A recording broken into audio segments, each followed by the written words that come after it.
Tonight we finish our close-up series, Cars That Drive You Crazy, with a look at one of those luxurious European models, the Mercedes-Benz. As reporter Bruce Kirk tells us, this sporty two-seater has been made over and the price tag reflects the new look. Well, they are calling it the Cucumber Caper, assault with a loaded vegetable. It happened in Salinas last week, a transient and a businessman involved. Neither found it a laughing matter. Still, the facts, well, they speak for themselves.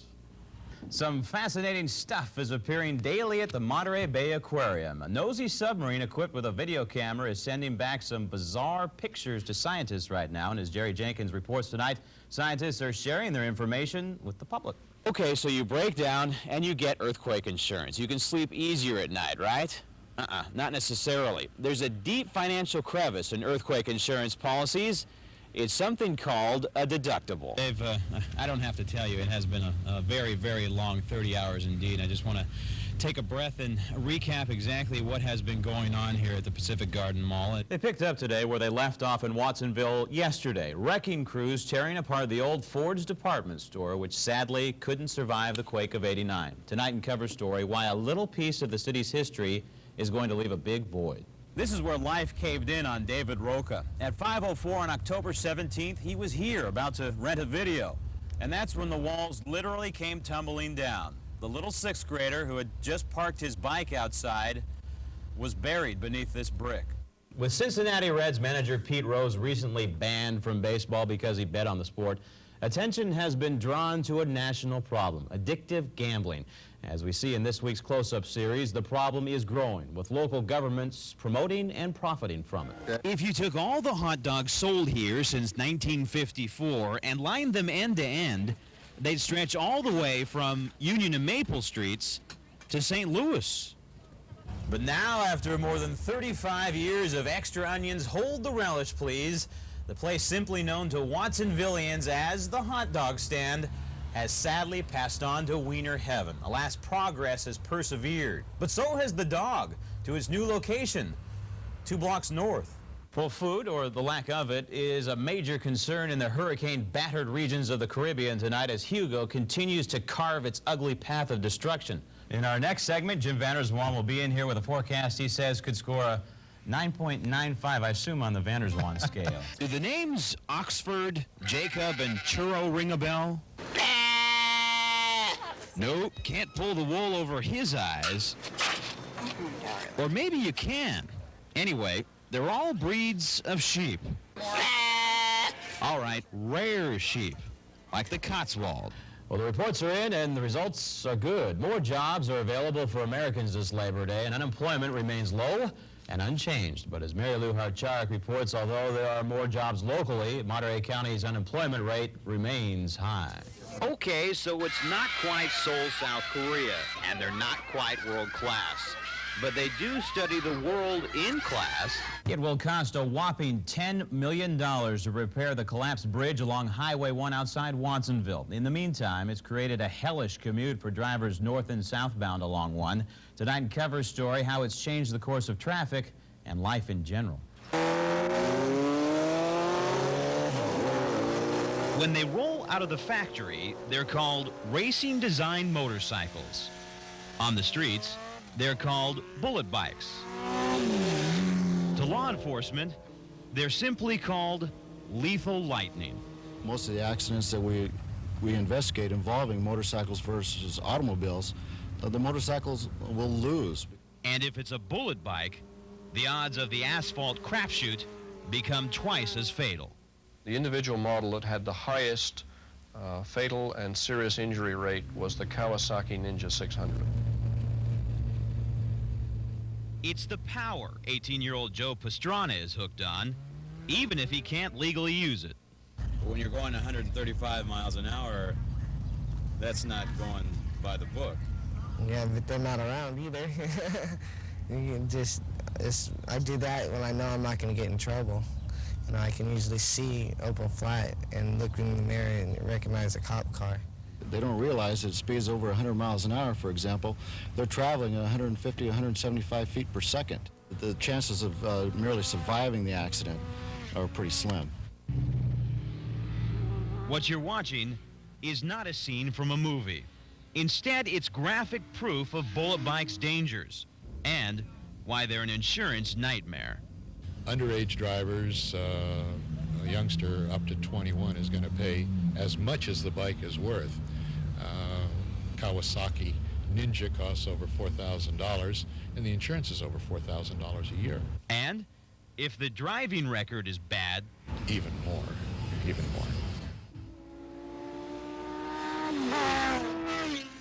They can out-accelerate any sports car on the road.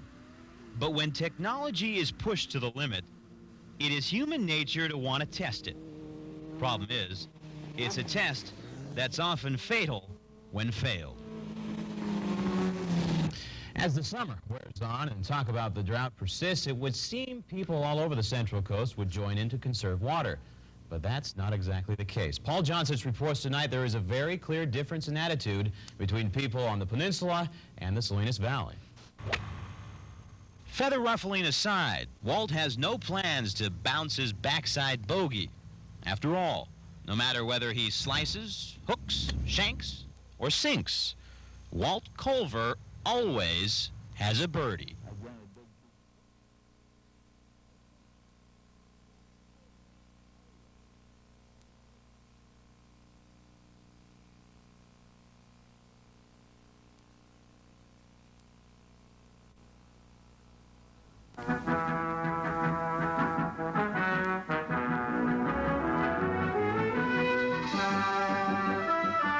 Again, I'm Graham Ledger along with analyst Robert Stahl, and today, Bob, the judges will be trying to palate 3 new culinary delights. That's right, Graham, and you know, we should be looking out for the first grade judge. She's been known to be pretty tough at the dinner table. Okay, we're ready for the action. First on the menu, saucy chicken meatballs. Now, Graham, these are made of compressed chicken parts, and oh, it looks like the first grader is finding that one a little hard to swallow. However, the judge from the 6th grade is offering a different perspective.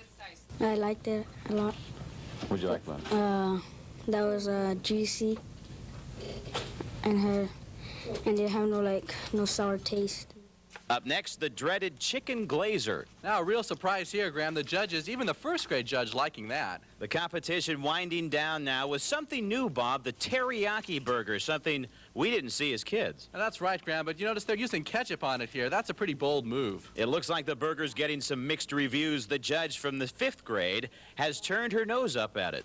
Okay, so if you saw this burger on the menu, what would you do if you see it next week? Bring my lunch. I didn't like it that much. Well, Graham, it looks like the meatballs did the best here. Okay, Bob, that wraps it up from here. The kids offering some insightful, unadulterated food for thought. Seriously, the whole idea here, a good one to improve the nutritional as well as the palatable value of school lunches. Up next, we'll check in with a serious Dave Gonzalez for a preview of Action News 8 at 6. Stay with us. Here's our Wednesday evening entertainment lineup. At 7 tonight, watch Wheel of Fortune, followed by Jeopardy. Then at 8, watch... And you get earthquake insurance. You can sleep easier at night, right? Not necessarily. There's a deep financial crevice in earthquake insurance policies. It's something called a deductible. Dave, I don't have to tell you, it has been a very, very long 30 hours indeed. I just want to take a breath and recap exactly what has been going on here at the Pacific Garden Mall, as you said. Good evening. Aftershock from the nation's second deadliest earthquake in history continuing to be felt tonight. Mother Nature's aftershocks and the shock coming after such a devastating shaker. At 3:15 in the morning this morning, just when things were seemingly returning to normal, another earthquake. An aftershock of 5.1 on the Richter scale striking early today. With Cincinnati Reds manager Pete Rose recently banned from baseball because he bet on the sport, attention has been drawn to a national problem, addictive gambling. As we see in this week's Close-Up series, the problem is growing, with local governments promoting and profiting from it. If you took all the hot dogs sold here since 1954 and lined them end to end, they'd stretch all the way from Union and Maple Streets to St. Louis. But now, after more than 35 years of extra onions, hold the relish, please. The place simply known to Watsonvillians as the hot dog stand has sadly passed on to Wiener heaven. Alas, progress has persevered. But so has the dog to its new location, 2 blocks north. Some fascinating stuff is appearing daily at the Monterey Bay Aquarium. A nosy submarine equipped with a video camera is sending back some bizarre pictures to scientists right now. And as Jerry Jenkins reports tonight, scientists are sharing their information with the public. Well, they are calling it the cucumber caper, a salt with a loaded vegetable. It happened in Salinas last week. A transient and a businessman involved. Neither found it a laughing matter. Still, the facts, well, they speak for themselves. In our next segment, Jim Vanderswan will be in here with a forecast he says could score a 9.95, I assume, on the Vanderswan scale. Do the names Oxford, Jacob, and Churro ring a bell? Nope, can't pull the wool over his eyes. Or maybe you can. Anyway, they're all breeds of sheep. All right, rare sheep, like the Cotswold. Well, the reports are in and the results are good. More jobs are available for Americans this Labor Day, and unemployment remains low and unchanged. But as Mary Lou Hartcharek reports, although there are more jobs locally, Monterey County's unemployment rate remains high. Okay, so it's not quite Seoul, South Korea, and they're not quite world class. But they do study the world in class. Countdown Action News 8 at 5. Good evening. The winds of political change are blowing ever stronger across East Germany tonight, and now there is even talk of one united German republic. With the Berlin Wall now open, thousands of East Germans have poured across the border. When they roll out of the factory, they're called racing design motorcycles. On the streets, they're called bullet bikes. To law enforcement, they're simply called lethal lightning. Most of the accidents that we investigate involving motorcycles versus automobiles, the motorcycles will lose. And if it's a bullet bike, the odds of the asphalt crapshoot become twice as fatal. The individual model that had the highest fatal and serious injury rate was the Kawasaki Ninja 600. It's the power 18-year-old Joe Pastrana is hooked on, even if he can't legally use it. When you're going 135 miles an hour, that's not going by the book. Yeah, but they're not around either. I do that when I know I'm not going to get in trouble. You know, I can usually see open flat and look in the mirror and recognize a cop car. They don't realize that speeds over 100 miles an hour, for example, they're traveling at 150 to 175 feet per second. The chances of merely surviving the accident are pretty slim. What you're watching is not a scene from a movie. Instead, it's graphic proof of bullet bikes' dangers and why they're an insurance nightmare. Underage drivers, a youngster up to 21 is going to pay as much as the bike is worth. Kawasaki Ninja costs over $4,000, and the insurance is over $4,000 a year. And if the driving record is bad, Even more.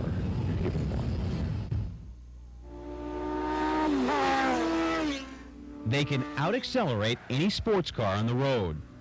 But when technology is pushed to the limit, it is human nature to want to test it.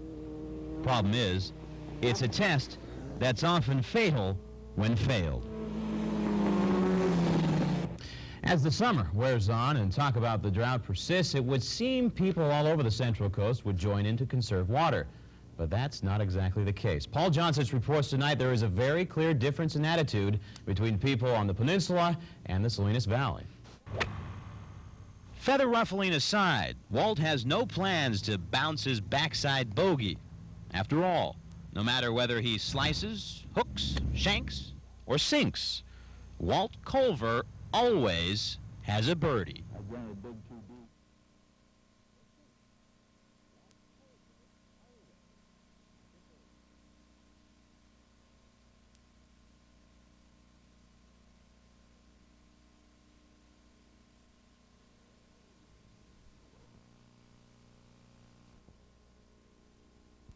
Elsewhere tonight, younger school children are getting targeted in a new statewide alcohol and drug prevention program tonight.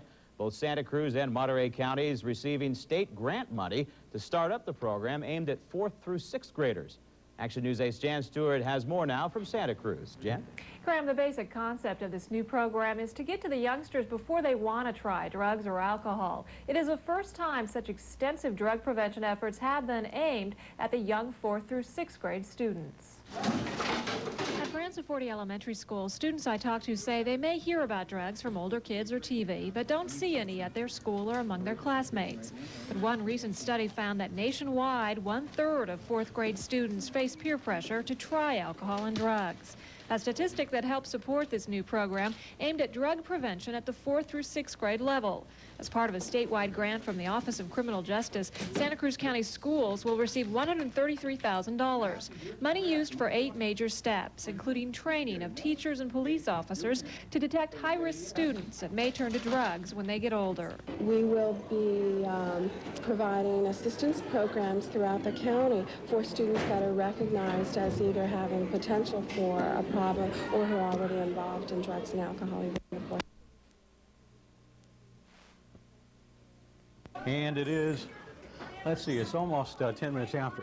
Struck at about 5 minutes after 5 o'clock and put us off the air here just temporarily. We're not sure, we're trying to find out right now exactly how strong the quake was and find out its epicenter. We have been scrambling around. Excuse me if I'm just a little bit out of breath.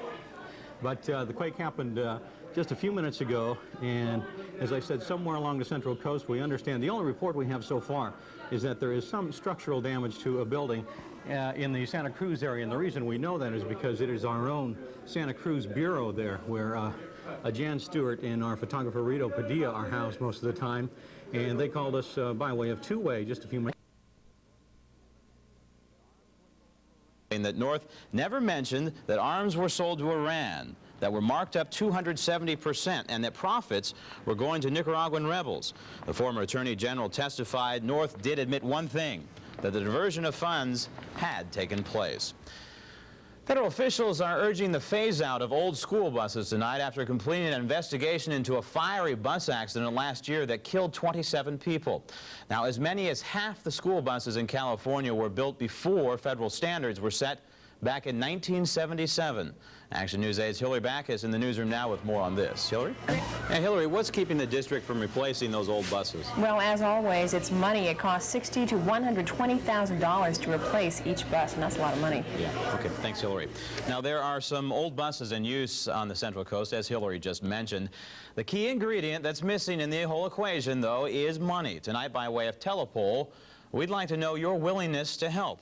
Would you be willing to help foot the bill to buy new school buses? If you would, dial 766-1011. If you wouldn't, dial 766-1022. Here's the results from last night's telepoll question. Nearly 59% of our callers said Monterey County should spend more money on the homeless, while 41% didn't think the homeless should get more money. Remember, telepoll is not a scientific survey. It's just a reflection of the views of our callers. The huge crude oil spill off the coast of Alaska is spreading tonight. It now covers 500 square miles. The Exxon company is coming under fire now for not cleaning up the spill quickly enough. But it doesn't look as if the Bush administration will jump in and coordinate the cleanup. Fishermen in Valdez are trying to protect vital salmon hatcheries in the direct path of the goo. One official says rescue, not oil recovery, is the main objective now. Still ahead tonight, the snow in the mountains. What will it mean as far as spring runoff? A report from Sacramento coming up. And in tonight's Health Beat, facelifts, a growing industry in this nation. Margot Myers will have that story. Well, it happens every time around this time of year. A lot of activity around Castroville. They harvest their green gold all year round, but the big push is right now. Tonight in Cover Story, out to the fields for a look at this $20 million harvest. Cynara scolimus, the incredible edible flower, commonly known as the artichoke.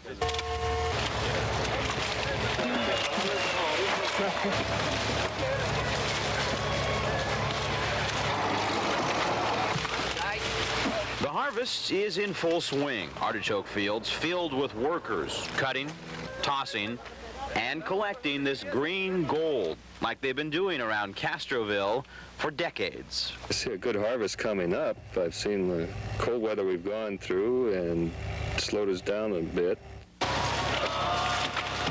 From now until mid-May, harvest crews will dot these artichoke fields, working hundreds of acres each day. Work here at the packing shed, picking up just as fast. Currently, they're operating at about half capacity, or approximately 10,000 cartons daily. In another 2 to 3 weeks, we'll be kicking into full gear, and we'll be running during an 8 to 10 hour day here in the packing shed. We'll be running 20,000 cartons. The chokes are washed and sorted, ranging in size from jumbo to ones that'll end up in a marinade. More than 3/4 of the nation's artichokes will pass through here as the only flower with a heart begins its annual petal push. Bernardi's Sea Mist Farms alone grows some 40% of the nation's artichokes. Stay tuned, because up next we'll go live to the newsroom to check with Dave Gonzalez about what's being planned. So you say you haven't got time to do things that you want to do right now. Well, tonight's cover story visits with a marina man who's got all the time in the world. This is what makes time tick. It's what strikes a blow for being on time. And it's what keeps 71-year-old Vito Curatolo busy all the time. Tell me how many clocks you have, Vito. Oh, I believe about 105. 105? Yeah. Vito's got wall clocks, tall clocks, clocks under glass. He's even got ones that might be called, well, crass. And while some would call it obscene, yes, indeed, all of them do ring.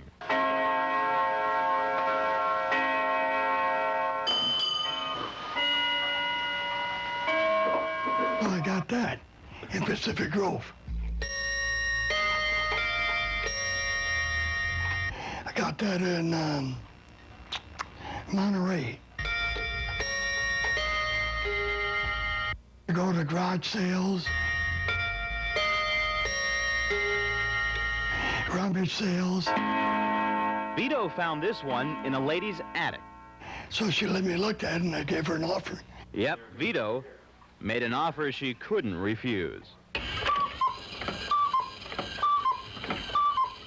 If all of this looks and sounds crazy, consider this. Time is on Vito's side. Hey Vito, my watch appears to have stopped. Do you happen to know what time it is? You must be cuckoo.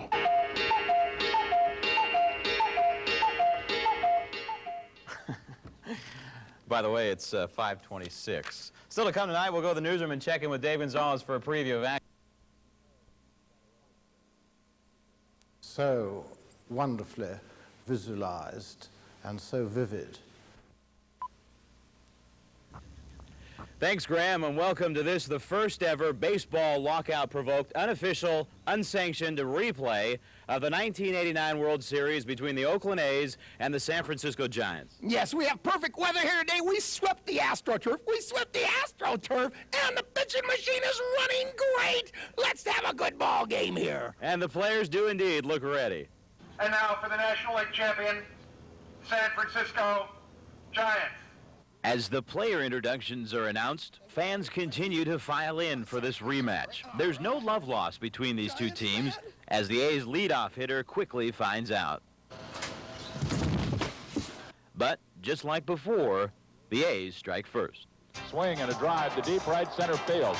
That ball is hit way back. Way back. Tell it goodbye. In the fifth, it's the Giants cleanup hitter cleaning up in the cage. Hits it up the middle into center field, base hit. Yeah! Woo-hoo! Well, the A's have to get something going here. Oh, wait a minute. I'll tell you what, we're having an earth. Fortunately, only a mild tremor. The real rumbling comes in the seventh, an exceptional performance in the outfield by the A's. Then, it's nail-biting time as the A's trail in the ninth. And the pitch is grounded to second base. Thompson has it, throws to first. It's over. 27 years of waiting have come to an end. The Giants have won the World Series. This may sound crazy, George, but the Giants have won the World Series. I knew it. I was going to blame it on them cheating, but no, it's the batting of the A's. That guy was funny looking. That's his problem. He was funny. Obviously, through a display like this one, the baseball lockout has demented even the most staunchest of baseball fans. Back to you in the studio.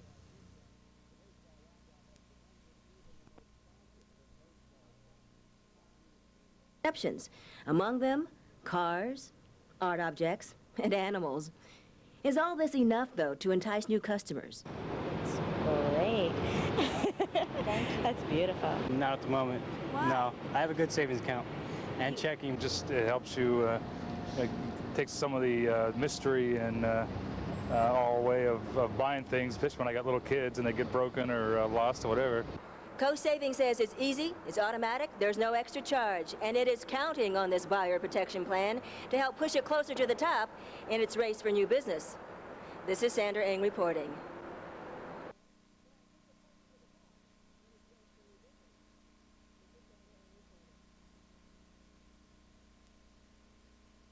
With all those decade and year enders, we thought, nah, not cover story. But then again, why not?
It's been a fun year, and we're looking forward to 1990. Thanks to photographers John Norris, Cecil Houston, Frank Wolf, Rob Cervantes, and Mitch Jordan to make it all happen.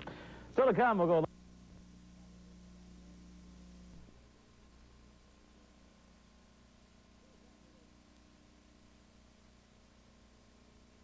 I'm Graham Ledger. Up next on Action News 8 at 5. I'm Graham Ledger. Up next on Action News 8 at 5 o'clock. The census. It's not making sense to some. We'll tell you why. Also tonight, there is a fungus among us, but this is no joke. It's threatening a local crop. And cover story, if the guys won't put that toilet seat down, this device will. Jim has the unfaltering Friday forecast. Dell in for Dennis with the comeback kid on the Spurs. Action News 8 at 5 is next.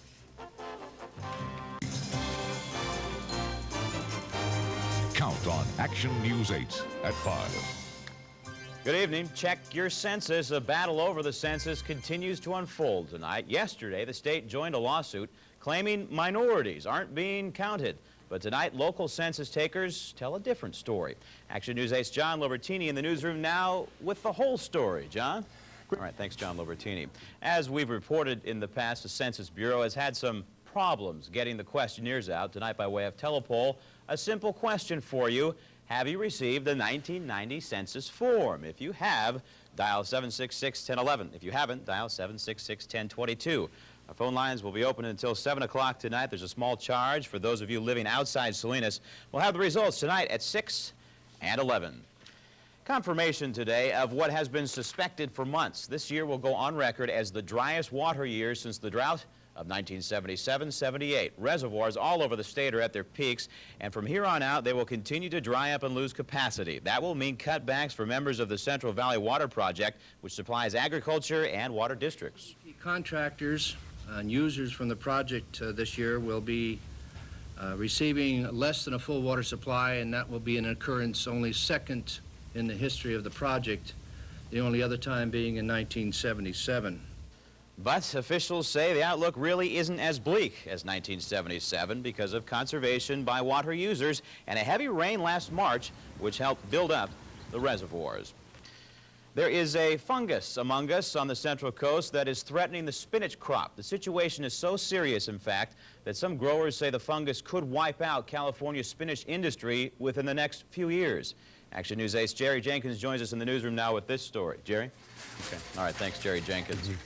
4 peregrine falcon eggs nesting under the San Francisco Bay Bridge now have a home in Santa Cruz. The eggs were taken out of their nest because of concerns over their survival. Action News Ace Jan Stewart is live in Santa Cruz with more. Jan? Hatch. Not bad. Okay, thanks, Jan Stewart. A helping hand is also getting added to a fish population in Santa Cruz County. 200 steelhead were released into a SoCal stream today. The release is part of a stream enhancement project for Moores Gulch outside SoCal. Before adding the fish, crews spent months building log structures and removing barriers to make steelhead migration just a little bit easier. We expect maybe 20 to 25 to return as spawning adults, and each one of those females can lay several thousand eggs apiece. So we feel that within 5 or 6 years we'll be able to have this stream back to the carrying capacity it had in the 20s. Part of the project was paid for by a grant from the California Department of Fish and Game. Now tuna. The company whose tuna tastes good now says it'll have good taste when it comes to catching them. Starkist today saying it will no longer buy tuna from fishing boats that target dolphins. New cans of Starkist tuna will now say dolphin safe on them. Starkist will sell only dolphin-free tuna. In addition, Starkist will continue the practice of refusing to buy any fish caught with gill or drift nets. These are recognized by the government and environmental groups as dangerous to many forms of marine life. Now, dolphins swim with tuna in the Pacific and die when they're caught up in fishermen's nets. It's estimated more than 100,000 dolphins are caught in tuna nets each year. Coming up, 2 decades after the crimes, justice is served in an East Coast courtroom. And in tonight's Health Beat report, Margot tells us about therapy used in the 60s that's making a comeback.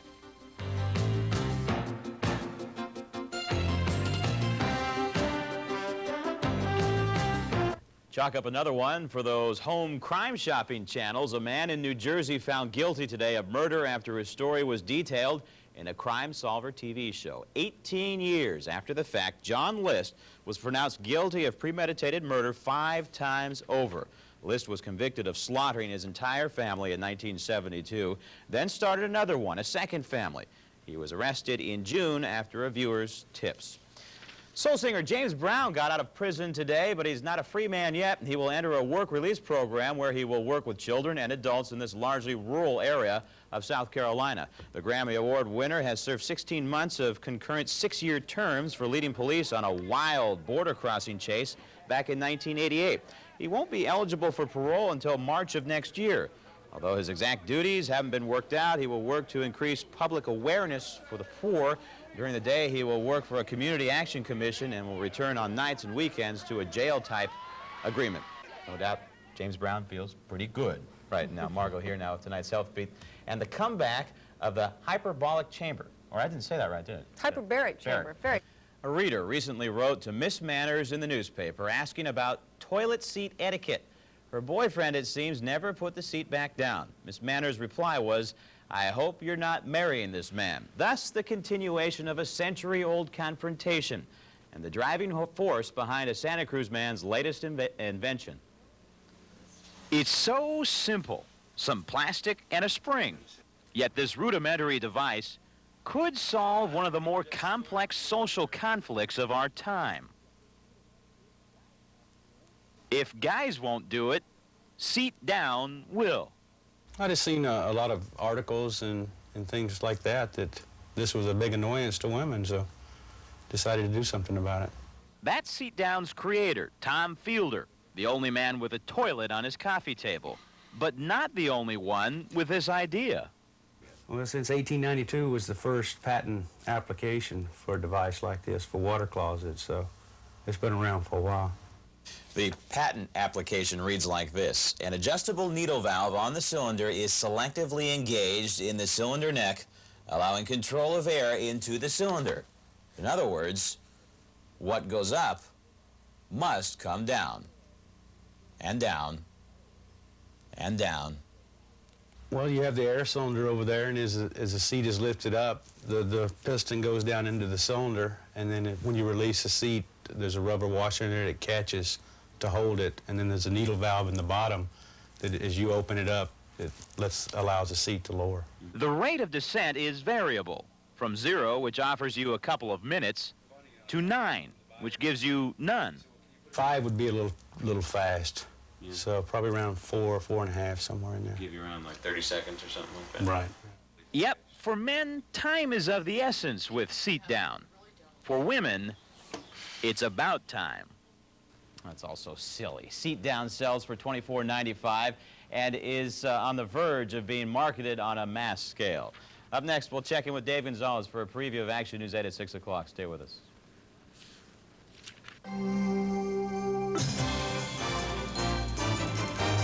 Count on Action News 8 at 5. Good evening. The devastation of the Loma Prieta earthquake lingers on in Watsonville tonight. The latest victim, Watsonville High School, where the campus's main building has been shut down. Whether that building can ever be reopened or saved remains uncertain at this hour. Action News 8's Jan Stewart is live in Santa Cruz with more on this story. Jan? That's to put the portables in. Picking the pieces up. All right. Yeah. Thanks, Jan Stewart. Police have determined that a Monterey teenager who died from a gunshot wound to the head was playing Russian roulette. It was a game that started out as a joke, but turned deadly. Action News 8's Jerry Jenkins joins us in the newsroom now with more on this tragedy. Jerry? It is. All right. Thanks, Jerry Jenkins. He didn't exactly come out and say it, but drug czar William Bennett implied the war on drugs in Washington, D.C. is not being won. Bennett saying today the nation's capital remains a top federal priority in the drug war. While not commenting on Mayor Marion Barry's drug charges, he did say the city hasn't used all the federal funds earmarked for the anti-drug effort. It was 1 year ago that Bennett designated Washington as a high-profile example of the drug battle. President Mikhail Gorbachev is trying to make an example of Lithuania right now. He's given the independent Baltic Republic 2 days to get in line. And if it doesn't, the Soviet leader has threatened to cut off vital supplies. Gorbachev's letter did not say exactly what would be limited, but it would be raw shipments the Soviet Union could sell to other nations for cash, items such as oil, natural gas, and coal. The pronouncement on Lithuania comes on the heels of another proclamation tonight, the Kremlin admitting today responsibility for a massacre that took place 50 years ago. It was the mass killing of Polish military officers that the Soviets all along blamed on the Germans. Soviets massacred 15,000 Polish soldiers, and historians have always stated this. Now the Kremlin is calling it one of the worst crimes of the Stalin era. Pope John Paul II called for an end to the bloodshed in the Middle East in today's Good Friday service. His plea for peace came on the 15th anniversary of the civil war in Lebanon. Thousands of pilgrims also celebrated this holy day by walking the route that Jesus is said to have walked to. Thousands of pilgrims also celebrated this holy day by walking the route that Jesus is said to have walked to his crucifixion. Many carried crosses along the way in Jerusalem. In the past, there have been scuffles between different denominations, but today the processions passed without problems. The Easter holiday weekend will give us a little extra time to make Uncle Sam a happy man. Instead of the usual deadline of April 15th, we will now have an extra 24 hours to get our taxes in. And as we find out in this report from Sacramento, make sure the money is in your checking account if and when you write that check.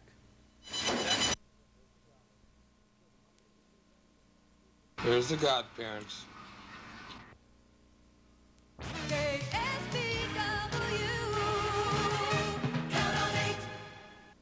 I'm Graham Ledger. Up next on Action News 8 at 5 o'clock. 6 months ago, almost to the minute, the earth shook and the sky burned.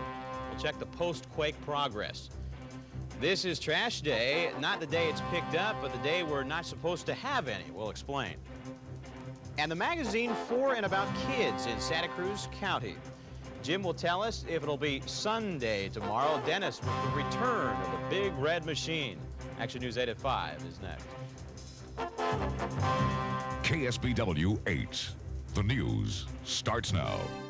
From the most watched station on the Central Coast, Graham Ledger, Jim Vanderswan weather, Dennis Lennon sports, Margot Myers health beat. Count on Action News 8 at 5. Good evening. It's a dubious anniversary, a 6-month anniversary most of us don't want to remember. 6 months ago today, at just about this time, the Loma Prieta earthquake hit. Several Central Coast communities, especially hard-hit Watsonville, are still trying to recover right now. Action News 8's Joanne Merrigan with more now from our newsroom. Joanne? Well, Graham, Watsonville's mayor says that plans are in place for a new and better Watsonville, but he admits that 6 months after the dreaded earthquake, recovery does remain slow. The town's downtown still has vacant lots where businesses once stood. 16 commercial buildings were destroyed in the quake. Those buildings housed 70 businesses. Only about half of those businesses have reopened since the earthquake. And then there is the housing problem. Up to 800 people are still homeless from the earthquake. Damage to structures and contents in those structures estimated at way over $100 million. The city's trying, but says it's an expensive effort. I think we could use another $5 million from the federal government, as well as some more vouchers and Section 8 certificates. Whether or not those will be forthcoming remains to be seen. McFerrin says in only 6 months they have done a lot. Plans are going well, he says, for rebuilding downtown and for building low-income housing units. Many earthquake victims remain in trailers provided by the federal government, but those people and city officials alike, Graham, know that that is just a temporary solution and that more low-income housing is desperately needed. Joanne, this seems kind of an obvious question, but I would imagine there's a lot of room for frustrations in the rebuilding effort. Isn't that true? Yeah, there is. I think that most of the frustration, frankly, is coming from the displaced persons as far as a place to live. The business people seem to be going their own way. They say it's frustrating trying to get enough money, but I noticed a lot of frustration today from people who are saying they're trying to find affordable housing and just can't do it. Yeah, it's frustrating for all of us. Yeah. Thanks, Joanne Merrigan. Meanwhile, southwest of the Loma Prieta epicenter, the slow work of rebuilding the economy of Santa Cruz continues. With the city's Pacific Garden Mall being hardest hit, experts say it will be years before the area will ever get back to normal. Action News 8's Jan Stewart has been looking into the situation. She's live in Santa Cruz now with more on this. Jan, sorry. Graham, a slow and for some a frustrating process of getting Santa Cruz business back on its feet, as the city's mayor describes that Santa Cruz is in an interim stage, not quite into full recovery.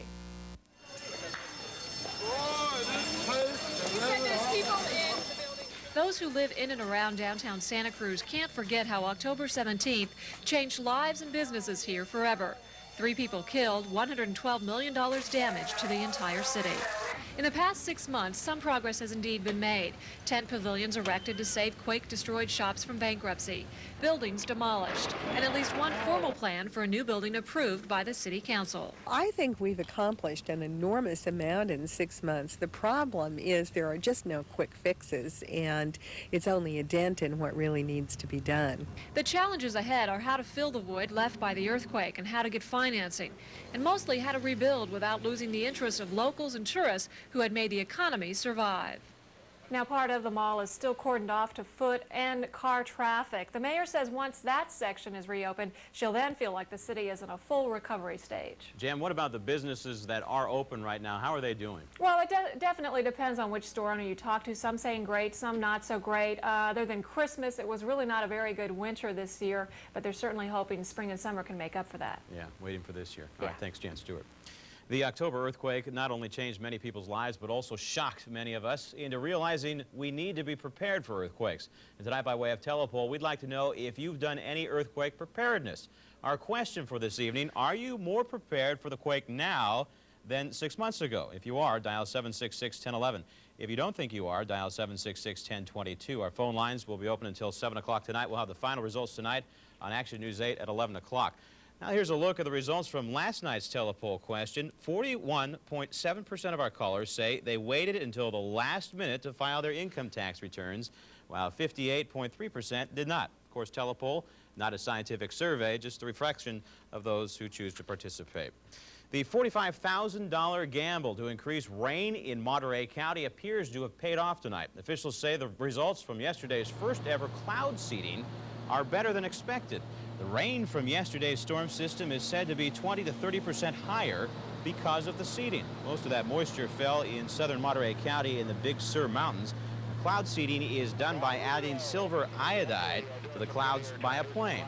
The Monterey County Flood Control Office says they'll seed the next storm when it comes, and hopefully that will be later this month. This is Recycling Day as part of Earth Week, and today President Bush took up the subject of global warming. The president addressing delegates from 17 countries from the International Conference on Global Warming. Mr. Bush called for more study into the causes of climate changes.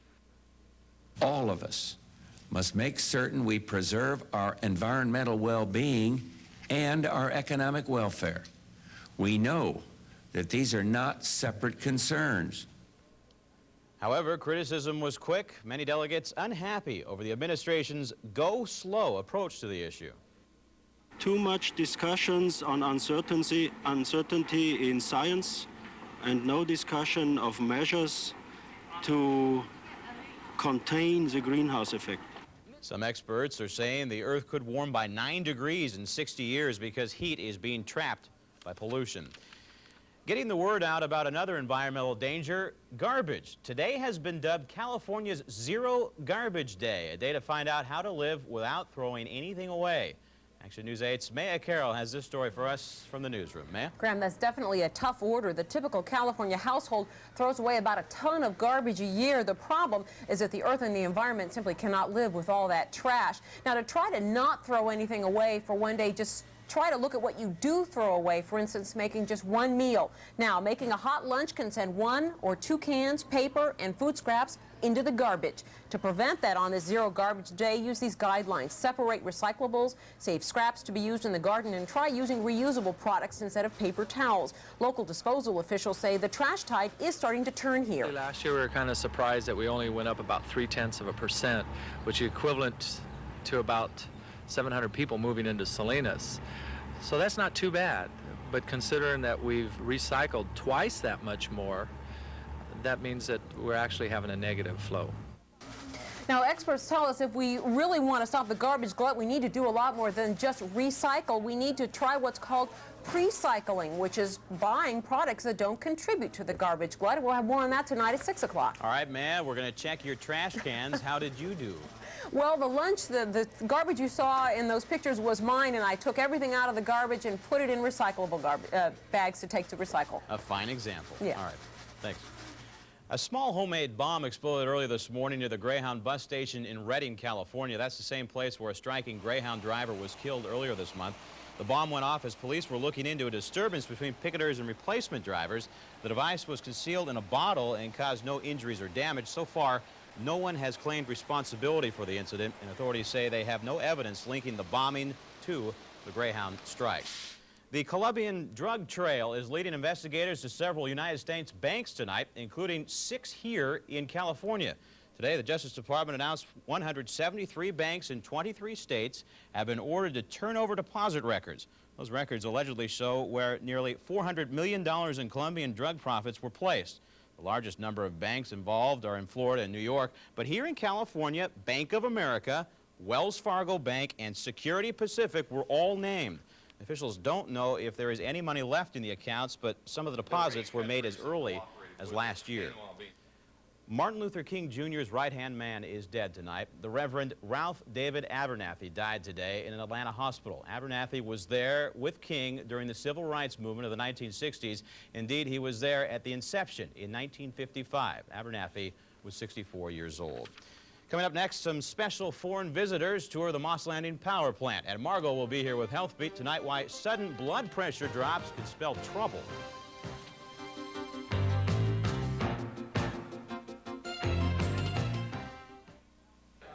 Please, the gentleman from Northern California has the floor. What my Southern California colleague proposes is a moral outrage. What? Widening the Pacific Coast Highway to 10 lanes. It's too windy. It is not. It is.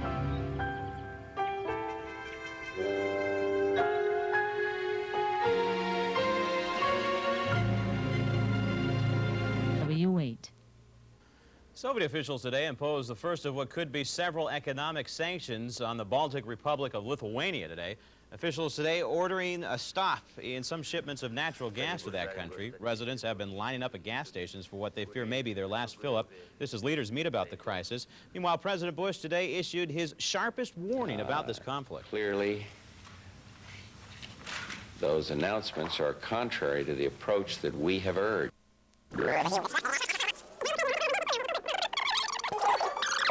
Drive you crazy with a look at one of those luxurious European models, the Mercedes-Benz. As reporter Bruce Kirk tells us, this sporty two-seater has been made over and the price tag reflects the new look. Count on Action News 8 at 5. Good evening. At 5 o'clock, the strike continuing tonight against the biggest vegetable shipper in the country. The company is Bud of California, and more than 100 workers walked off their jobs late yesterday. Today, they say the company wants to break the union. The company says employees want too much money. Action News 8's Joanne Merrigan with more now from the newsroom. Joanne? Okay, so you break down and you get earthquake insurance. You can sleep easier at night, right? Not necessarily. There's a deep financial crevice in earthquake insurance policies.